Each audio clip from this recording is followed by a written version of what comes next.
बोलिए श्री हरि विष्णु भगवान की जय।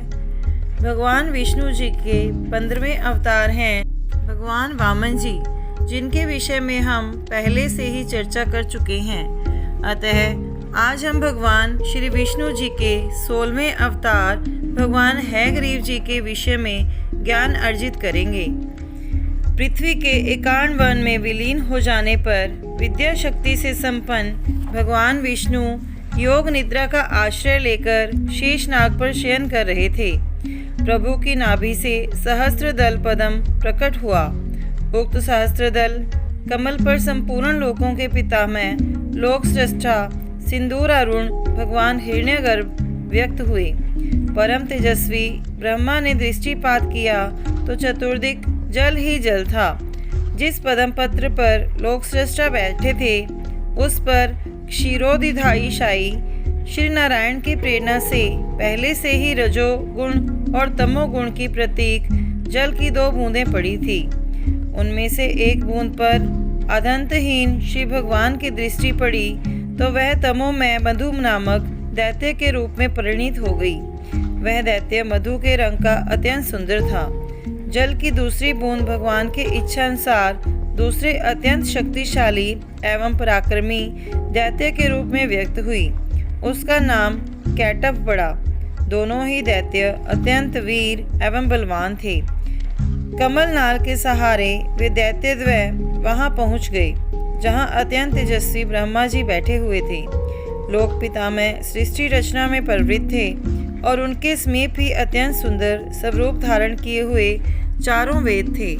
उन महाबली महाकाय श्रेष्ठ दैत्यों की दृष्टि वेदों पर पड़ते ही उन्होंने वेदों का हरण कर लिया। श्रुतियों को लेकर वे पूर्वोत्तर महासागर में प्रविष्ट हो रसातल में पहुंच गए।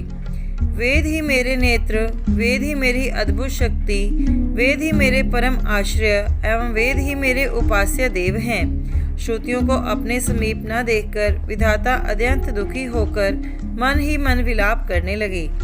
वेदों के नष्ट हो जाने से आज मुझ पर भयानक विपत्ति आ पड़ी है। इस समय कौन मेरा दुख दूर करेगा? वेदों का उद्धार कौन करेगा? फिर उन्होंने सर्व अंतर्यामी और सर्व समर्थ श्री नारायण जी से प्रार्थना की। ब्रह्मा जी ने कहा, कमल नयन, आपका पुत्र मैं शुद्ध सत्व में शरीर से उत्पन्न हुआ हूँ। आप ईश्वर स्वभाव स्वयंभू एवं पुरुषोत्तम हैं। आपने मुझे वेद रूपी नेत्रों से युक्त बनाया है। आपकी ही कृपा से मैं कालातीत हूँ। मुझ पर काल का वश नहीं चलता। मेरे नेत्र रूप वे वेद दानवों द्वारा हर लिए गए हैं। अतः मैं अंधा सा हो गया हूँ। प्रभु, निद्रा त्याग कर जागिए। मुझे मेरे नेत्र वापस दीजिए, क्योंकि मैं आपका प्रिय भक्त हूँ और आप मेरे प्रियतम स्वामी हैं।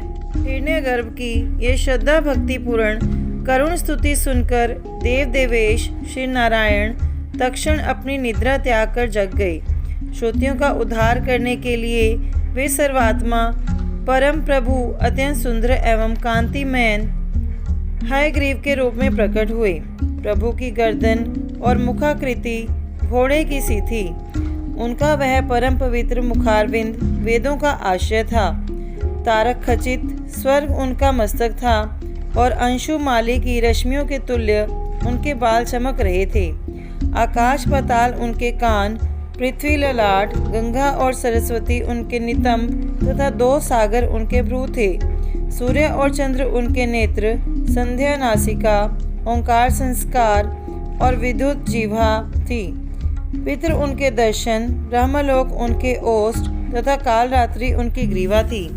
इस प्रकार अत्यंत अद्भुत, अत्यंत तेजस्वी, शक्तिशाली, पराक्रमी एवं बुद्धि वैभव से संपन्न आदि अंत से रहित भगवान श्री हैग्रीव जी के रूप में महासमुद्र में प्रवेश किया और वे रसातल में जा पहुँचे।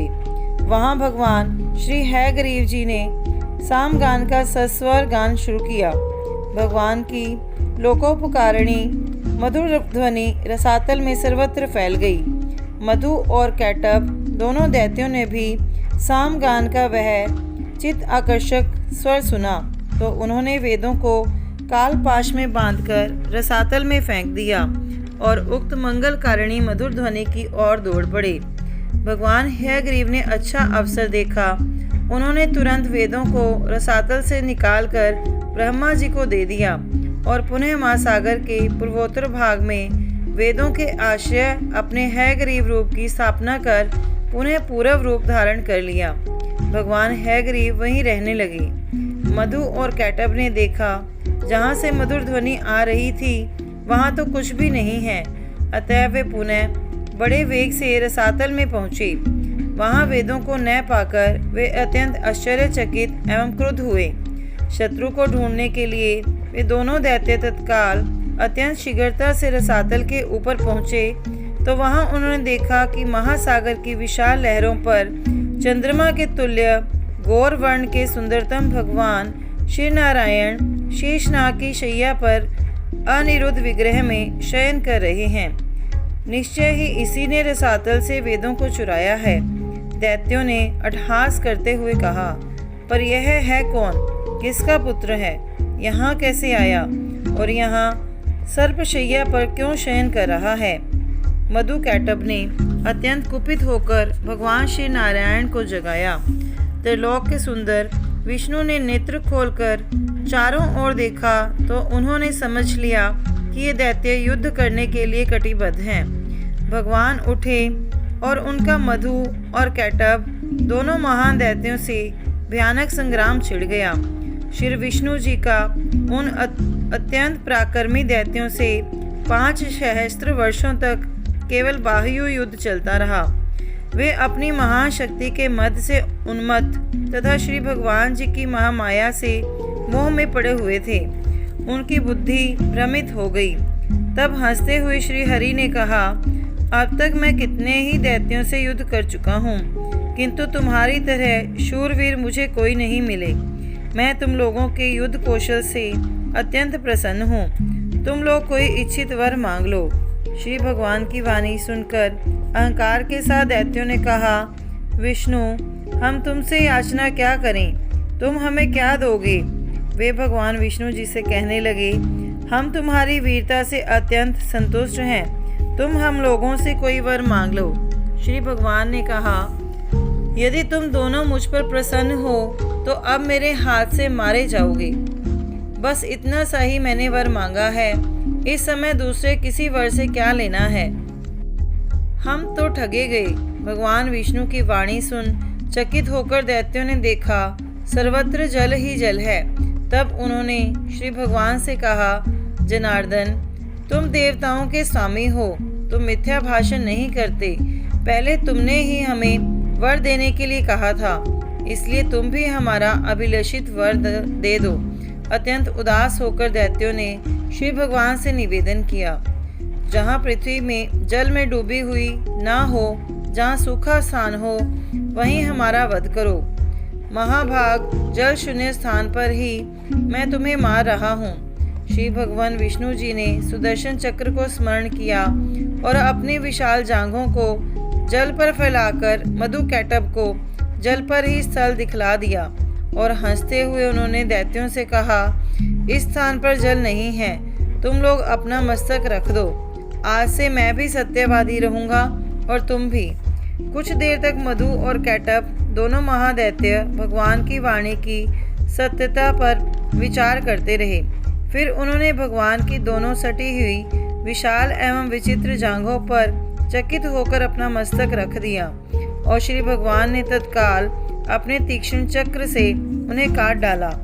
दैत्यों का प्राणांत हो गया और उनके 4000 कोस वाले विशाल शरीर के रक्त से सागर का सारा जल लाल हो गया। इस प्रकार वेदों से सम्मानित और श्री भगवान नारायण से सुरक्षित होकर लोक सृष्टा ब्रह्मा सृष्टि कार्य में जुट गए। दूसरे कल्प में प्रख्यात दिति पुत्र हयग्रीव सुंदर, बलवान एवं परम पराक्रमी था। उसकी भुजाएं विशाल थी। वह पुण्य तोया सरस्वती नदी के पावन तट पर उपवास करता हुआ करुणामयी जगदीश्वरी के माया बीज के एक अक्षर मंत्र का जप करने लगा। उसने इंद्रियों को वश में करके संपूर्ण भोगों को त्याग दिया था। वह महान दैत्य 1000 वर्ष तक श्री जगदम्बा जी की तामसी शक्ति की आराधना करता हुआ उग्र तप करता रहा। सुव्रत वर मांगो।